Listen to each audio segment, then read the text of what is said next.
CBSE class 10th maths NCERT chapter 2 polynomials introduction.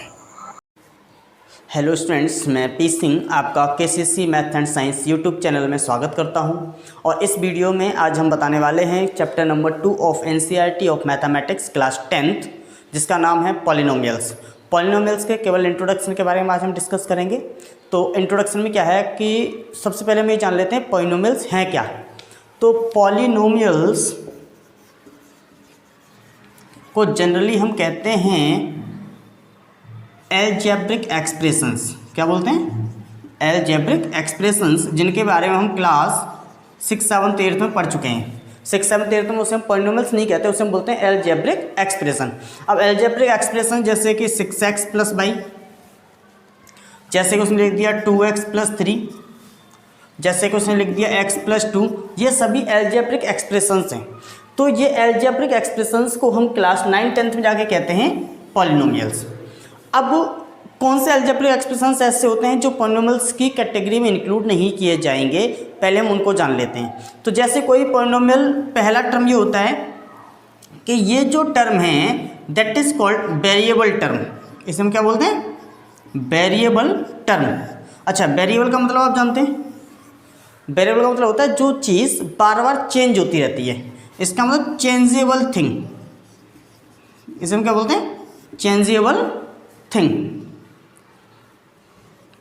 तो जो चीज़ changeable होती है उसे हम बोलते हैं वेरिएबल। और यहाँ पर क्या है कि x की वैल्यू कभी कुछ कभी कुछ कभी कुछ, ऐसे ही y की वैल्यू कभी कुछ कभी कुछ, इसका मतलब चेंज रहता है। लेकिन अगर मैंने कहा जैसे कि 2 और 3, क्या 2 की वैल्यू चेंज हो सकती है? क्या 2 की वैल्यू कभी भी चेंज हो सकती है? तो इसका आंसर क्या होगा? नो, कि 2 की वैल्यू कभी चेंज नहीं होगी। ऐसे ही 3, 2, ये सब क्या है? ये है कांस्टेंट टर्म। क्या है ये? Constant term. तो ऐसा हम क्लास 9 में पढ़ चुके हैं कि वेरिएबल कांस्टेंट टर्म होते हैं। तो हम बात कर रहे हैं कि कौन से टर्म ऐसे हैं जो पॉलिनोमियल्स नहीं होंगे। तो उसमें क्या है कि जो वेरिएबल है वो कभी भी अंडर रूट में ना हो। वेरिएबल कभी भी रूट के टर्म्स में ना हो। अगर वेरिएबल रूट के टर्म्स में आ गया तो वो टर्म पॉलिनोमियल नहीं होगा। एग्जांपल, जैसे कहीं लिखा हुआ है √x + 2 या फिर 2√x + 5, इसका ये टर्म पॉलिनोमियल नहीं है। अगर ऐसे लिखा होता कि x √5 + 2, तो ये पॉलिनोमियल है, क्योंकि यहाँ पर ये जो रूट में नंबर है दैट इज कांस्टेंट टर्म। और कांस्टेंट टर्म अगर रूट में है तो कोई फर्क नहीं पड़ता, हमें फर्क पड़ता है वेरिएबल रूट में ना हो। पहली कंडीशन तो ये हो गई। दूसरी कंडीशन, वेरिएबल डिवाइड में ना हो। वेरिएबल डिवाइड में ना हो। दूसरी कंडीशन ये है कि वेरिएबल हमारा कभी भी डिवाइड में ना हो। जैसे मैंने कहा कि 1/x + 5 = 2। अब मान लीजिए क्वेश्चन होगी खैर कि 1/x + 5, तो ये हमारा पॉलिनोमियल नहीं है। अगर ऐसे लिखा होता कि 2/x + 3, तो ये भी पॉलिनोमियल नहीं है। अगर ऐसे लिखा होता कि x/5 + 2, तो ये पॉलिनोमियल है, क्योंकि यहाँ पर 5 में है ना कि x। ठीक है, ये चीज़ समझ में आ गई। तीसरी कंडीशन होती है कि वेरिएबल की पावर नेगेटिव ना हो। वेरिएबल की पावर नेगेटिव ना हो, यह है तीसरी कंडीशन किसी भी पॉलिनोमियल के होने और ना होने की। बस समझ में आ गई। जैसे मैंने कहा कि x की पावर -2 + 4, तो ये टर्म पॉलिनोमियल नहीं है। अगर ऐसे लिखा होता x² + 4, तो ये टर्म पॉलिनोमियल है। ठीक है, तो ये हो गया पॉलिनोमियल्स। अब पॉलिनोमियल्स और पॉलिनोमियल, कौन से टर्म पॉलिनोमियल होंगे और कौन से टर्म पॉलिनोमियल नहीं होंगे, ये चीज़ हम जान चुके हैं। तो ये 3 कंडीशन ऐसी हैं जिसमें जाके कोई भी टर्म पॉलिनोमियल नहीं होता, बाकी सारे केसेस में पॉलिनोमियल्स वो हो जाता है। अब हम बात करेंगे टाइप्स ऑफ पॉलिनोमियल्स। तो पॉलिनोमियल्स को हम 3 कैटेगरी में डिवाइड करते हैं। 3 कैटेगरी, समझिए 3 तरीके की नहीं, 3 कैटेगरी मीन्स 3 बेसिस पे हम उसको डिवाइड करते हैं। और वो 3 बेसिस हैं कौन कौन से?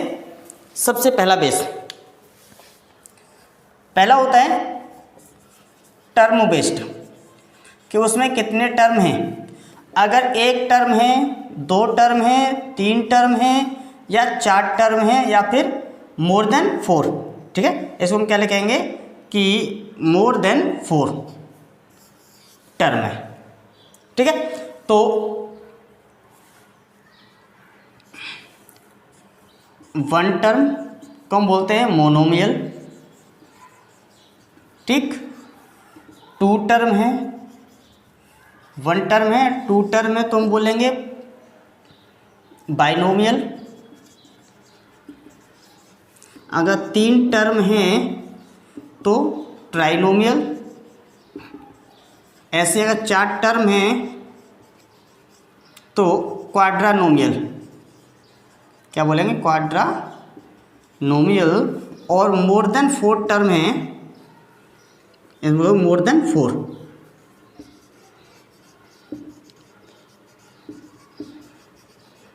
तो हम बोलेंगे उसे पॉलिनोमियल। ठीक। तो एक तो हो गया आपका टर्म बेस्ड कि कितने टर्म्स किसी भी पॉलिनोमियल में दिए गए हैं। दूसरा होता है degree based. Degree means power, कितनी पावर वेरिएबल के ऊपर लगी हुई है, नंबर के ऊपर नहीं, वेरिएबल के ऊपर। अब जैसे मैंने कहा कि अगर 1 डिग्री है, 2 डिग्री है, 3 डिग्री है, 4 डिग्री है, 5 डिग्री है, या फिर मोर देन 4 है, सीधा सीधा लिख देते हैं मोर देन 4 है, तो 1 डिग्री को हम बोलते हैं लीनियर पॉलिनोमियल। क्या बोलते हैं? 2 डिग्री है तो क्वाड्रेटिक, 3 डिग्री है तो क्यूबिक, अगर 4 डिग्री है तो बाई क्वाड्रेटिक। मीन्स ये सारी चीज़ें हम क्लास 9th में पढ़ चुके हैं, लेकिन फिर भी मैं आपको दोबारा से बता दे रहा हूँ, और इसको हम बोलते हैं पॉलिनोमियल। ठीक। ऐसे ही एक होता है आपके पास वेरिएबल बेस्ड। किस पर होता है? Variable based. तो 3rd डिग्री मेरे पास है, 3rd क्वाड्रेटिक का वेरिएबल बेस्ड। अगर एक वेरिएबल है, 2 है, 3 है, 4 है या 5 है। अगर एक वेरिएबल है तो 1 वेरिएबल, 2 है तो 2 वेरिएबल, 3 है तो 3 वेरिएबल, 4 है तो 4 वेरिएबल, और 4, 5, 6 जो भी है तो उसके हिसाब से उसको वेरिएबल डिनोट करने लगते हैं। मैंने कहा आपसे मोनोमियल 1 टर्म। अब 1 टर्म का मतलब क्या? पहले मैं समझ लो कि टर्म क्या है।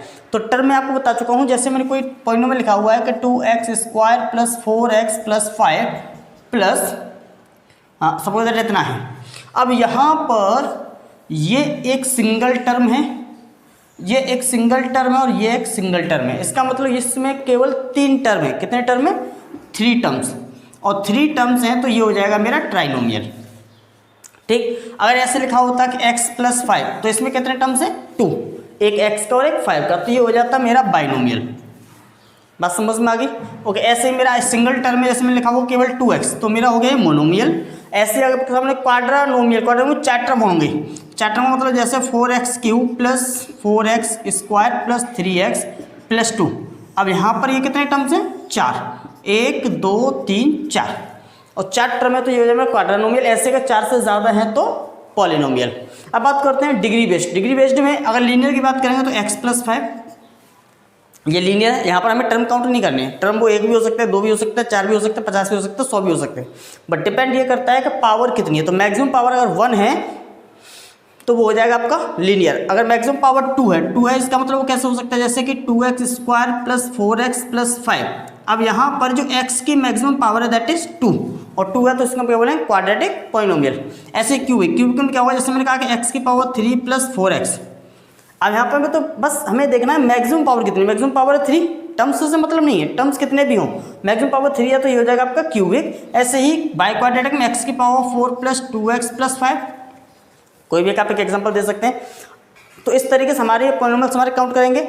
नेक्स्ट हमारे पास है वेरिएबल बेस्ड। वेरिएबल बेस्ड जैसे केवल अगर x वेरिएबल है, सिंगल वेरिएबल तो 1 वेरिएबल, अगर कहीं x के साथ y भी आ गया तो 2 वेरिएबल, अगर x y z तीनों आ गए तो 3 वेरिएबल, अगर w x y z आ गए तो 4 वेरिएबल। ऐसे आपके वेरिएबल्स बढ़ते चले जाएंगे जैसे जैसे आपके वेरिएबल्स होंगे। तो ये थे मेरा पहला इंट्रोडक्शन जिसमें दिया गया है टाइप्स ऑफ पॉलिनोमियल्स। अब हम बात करेंगे zeros of polynomial. Thank you for watching.